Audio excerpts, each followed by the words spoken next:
Salut YouTube, bienvenue sur la chaîne de Lutrit David Pereiro. Alors aujourd'hui dans cette vidéo, on va voir qu'est-ce qu'on peut faire quand une tige de vibrato s'est cassée dans le bloc. Alors on va surtout parler des vibratos type Fender, puisque bon, les Floyd généralement c'est un autre système. Mais dans le cas présent, on va voir que même quand le filetage est complètement abîmé, on a des solutions pour les réparer.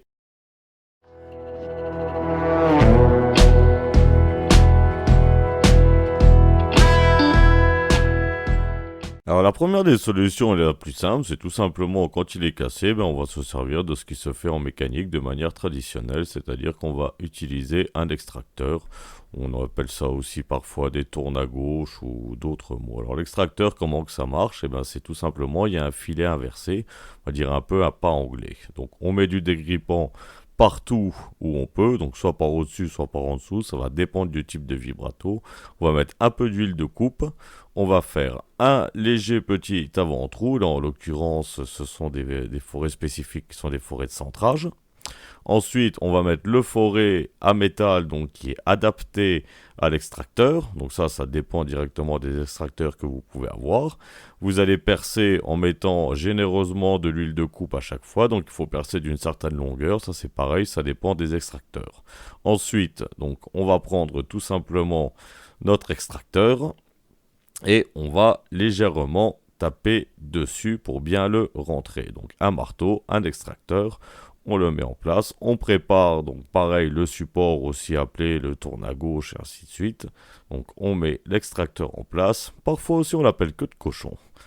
On met le tourne à gauche dessus et on va justement tourner à gauche. Qu'est-ce qui va se passer? L'extracteur va avoir tendance à s'enfoncer de plus en plus et comme on va continuer donc dans le sens que normalement on dévisse, la vis va sortir, c'est parfait, ça marche dans 95% des cas, il n'y a aucun problème. Sauf que là, dans notre situation, la personne avait déjà commencé à essayer de percer. Alors là, du coup, on est obligé de démonter intégralement le vibrato. On va pouvoir sauver le bloc, bien entendu, on a des méthodes, même si parfois ça peut coûter quand même moins cher de racheter un vibrato complet, ça dépend directement de la marque et des possibilités que vous avez. Mais ne jetez jamais la pièce détachée. Ensuite, donc le support du vibrato, on va le mettre prêt à être percé. Comme j'ai expliqué, on ne peut pas se servir d'un extracteur. Par contre, si vous avez une perceuse à colonne, bien entendu, vous faites l'avant-trou pour l'extracteur avec la perceuse. Donc, on va bien prendre le forêt qui est adapté soit à ce qu'on va faire. Là, en l'occurrence, ça pourrait être adapté à un extracteur, mais j'ai choisi de faire donc comme un semblant de forêt de centrage. Donc percer d'abord avec un forêt bien droit, bien à la perceuse à colonne, bien réglé. Donc on y va, on n'oublie pas, c'est du métal, donc on va pas tourner non plus aussi vite que du bois. On tourne même doucement, vous avez tout un tas d'abacs qui peuvent vous expliquer à quelle vitesse tourner par rapport aux matériaux et par rapport bien entendu au diamètre de l'outil. Bon, le calcul est très simple. Il suffit ensuite donc de percer au bon diamètre. On peut aussi le faire bien entendu avec une visseuse. Donc le forêt est choisi par rapport à la taille de ce qu'on va tarauder par la suite, car il va falloir tarauder. Donc le taraudage se passe en 3 étapes, mais toujours plus ou moins identiques. On fait quelques tours, généralement 3. On redévisse, on met de l'huile et ensuite on nettoie. Donc là, je ne vous ai montré qu'une seule partie. Il y a 3 passages à faire.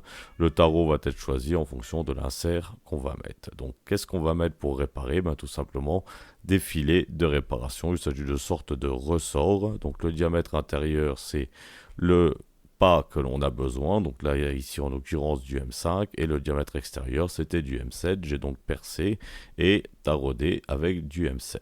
Je mets tout simplement du frein de filet, ici du bleu parce que du rouge, honnêtement, j'en avais plus. Donc j'en mets généreusement à l'intérieur et à l'extérieur. Et il me suffit ensuite tout simplement de visser mon filet de réparation avant que le frein de filet prenne. Donc vous avez un petit outil qui est fourni avec, généralement, mais vous pouvez aussi déjà bien le mettre à la main ou le finir avec une petite pince. Il ne faut pas hésiter à bien l'enfoncer. Alors on ne peut pas tellement prendre son temps non plus, parce que le frein de filet, bon, le bleu, on a le temps. Le rouge, par exemple, c'est beaucoup plus rapide. Donc on visse, on se prépare tous les outils avant. Ici, j'ai fini avec une petite pince, Un petit coup de lime pour parfaire vraiment ce petit arrondi qu'il y avait. On laisse sécher tranquillement le frein de filet et on pourra faire ensuite les essais. Donc on remarque que même quand vraiment la situation semble assez désespérée, on trouve quand même des solutions pour pouvoir réparer. Alors, est-ce que ça vaut le coup, est-ce que ça vaut pas le coup? J'ai envie de dire, avant de bricoler sur un instrument de musique, réfléchissez. J'en profite pour vous rappeler la sortie prochaine de mon livre, donc qui est toujours donné pour le mois d'avril. Donc c'est le guide pratique des guitares et des basses chez Hit Diffusion. Et j'ai envie de dire, la morale de la vidéo, c'est que vous pensez pouvoir bien faire, mais par exemple, moi, extraire une tige de vibrato, la manière simple, on est à peu près sur 10 euros si vous me la laissez et que je ne suis pas obligé de travailler juste dessus. Donc, il y a des professionnels, ça peut être fait aussi par un mécano. N'hésitez pas, allez voir un mécanicien, allez voir un luthier, ça va pas vous coûter une fortune. Et je vous souhaite un bon visionnage. Au revoir.